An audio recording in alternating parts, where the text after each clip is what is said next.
Hi everyone, welcome to our YouTube channel Ayurgyan Kendra. अगर आप इस चैनल पे नए हैं तो इस चैनल को सब्सक्राइब करें और बेल आइकन को भी हिट करें ताकि आपको नोटिफिकेशन जल्दी जल्दी मिलती रहे। तो आज का हमारा टॉपिक है जीवागत रोग।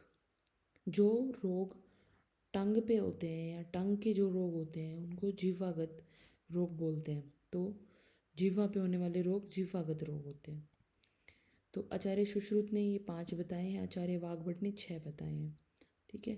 वातज जीवाकंटक, पित्तज पैतिक जीवाकंटक, कफज जीवाकंटक, अल्लास और उपजीविका।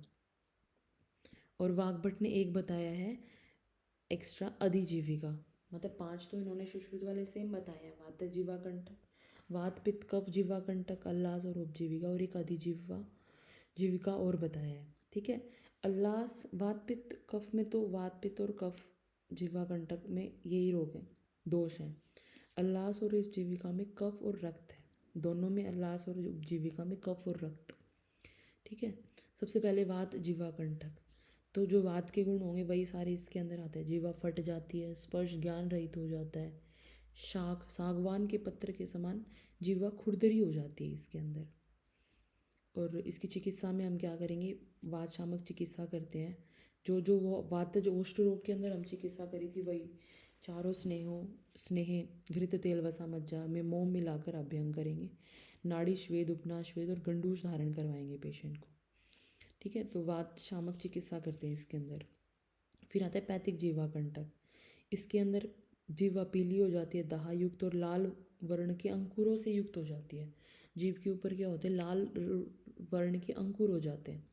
चिकित्सा में हम लेखन करके रक्त मोक्षण कराएंगे, मधुर द्रव्यों से प्रतिचारण कराएंगे, गंडूस और नश्य करवाएंगे, पेशेंट का गंडूस धारण कराएंगे और नश्य कराएंगे।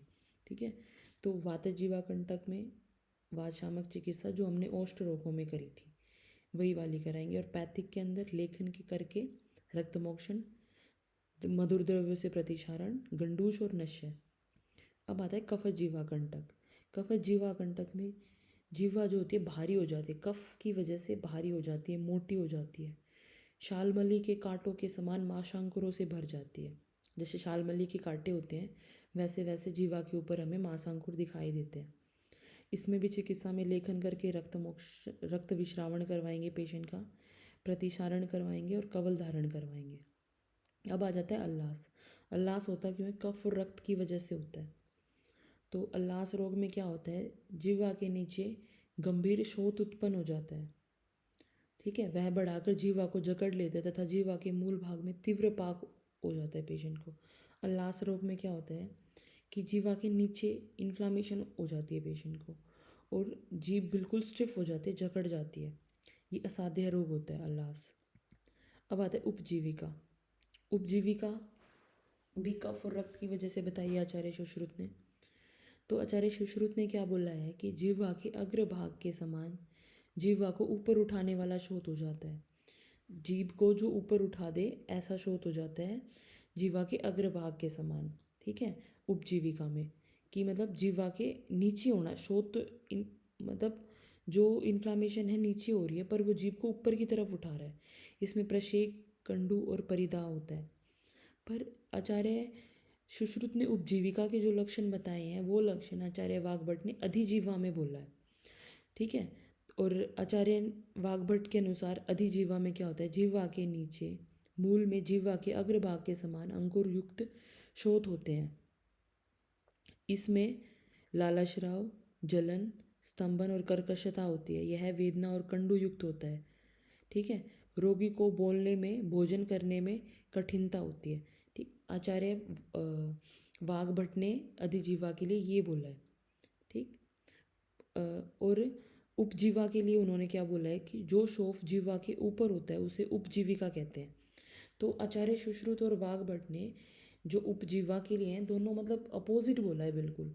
कि एक ने तो आचार्य सुश्रुत ने तो बोला कि जीवा के नीचे एक शोथ हो रहा है जो कि जीवा को ऊपर की तरफ उठा रहा है उपजीविका में, पर आचार्य वाग्भट ने बोला है कि जीवा के ऊपर शोथ हो रहा है।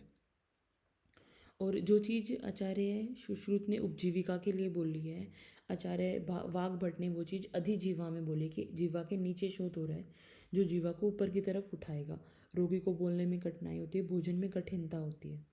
ठीक है, पर इसकी चिकित्सा में क्या बोला है आचार्य सुश्रुत ने उपजीविका की चिकित्सा में कि लेखन कराना है।